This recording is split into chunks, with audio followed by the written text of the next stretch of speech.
a good looking car. It's very, clean lines. I'm not sure I'm a huge fan of this grill, or I guess lack really of a grill up here. That's very similar to the Soul though, so that's probably the other place I've seen it before. This color though is actually really cool, and the proportions back here are actually very nice. It looks like a traditional hatchback in that way.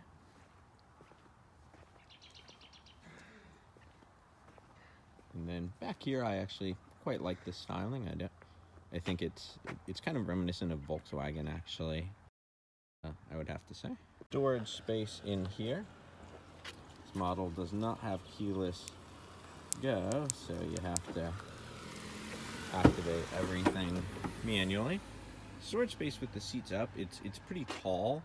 It's not particularly deep, but with the seats down, it's actually quite a bit of space in there.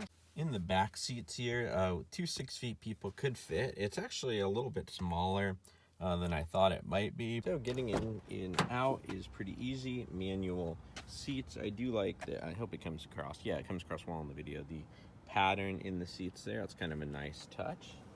The interior is pretty standard for the class. Like, nothing stands out either way, good or bad. And I do like the gauges. I do like the center screen there is nice. Also, this screen here is, pretty straightforward and easy to use. Manual climate control, that was a first in a recent car for me, so took a little getting used to, but it was all right. Apple Carplay and on Android Auto, as you can see there. The USB is right down there, and an aux jack. There's a sport mode as well, which I'll talk a little bit more about in the drive review. And then coming back here, pretty standard interior, nothing too crazy about it. It's just, decent, tidy place. All right, let's start her up. The engine is not slow, but it's kind of class average. It's not like particularly quick either. I do really like the steering wheel on here. It's got leather wrapped. It's pretty nice. Also, automatic headlights, which was kind of a nice touch as well. It's really nice, and it gives you a fair amount of information on your fuel economy, things like that, as well as you can just do your speed up there if you like. So I do like the gauges on here. So when I first saw this car, I was kind of comparing it to, say, like the Mazda 3 hatchback I drove, which it didn't really compare to. And also, like, it looks a lot like the Golf, at least in my opinion, but it's not like really a sporty car, kind of like either of those. I would say it's closest. There aren't a whole lot of competitors in this segment. I would say it being the hatchback, I would say the closest competitor is probably the Honda Fit. All right, let's take it on a drive. With sport mode on, the steering is actually pretty quick, and the transmission, shifting it manually is slow, but the transmission's not bad. It's just the engine, like I said, is just a little, I just wish it had a little bit more power. I've driven a similar turbocharged version of this size engine from Kia. It's really good. So the steering is good. The brakes are competent. The biggest area in sport mode, it does let it rev up a little bit, which is nice. Biggest area possibly for improvement is the suspension.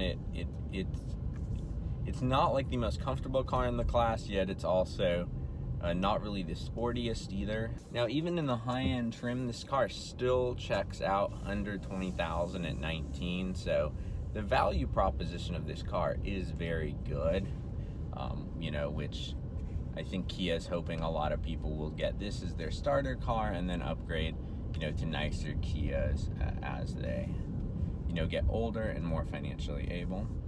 Coming around the turn here, like I said, I do like the steering.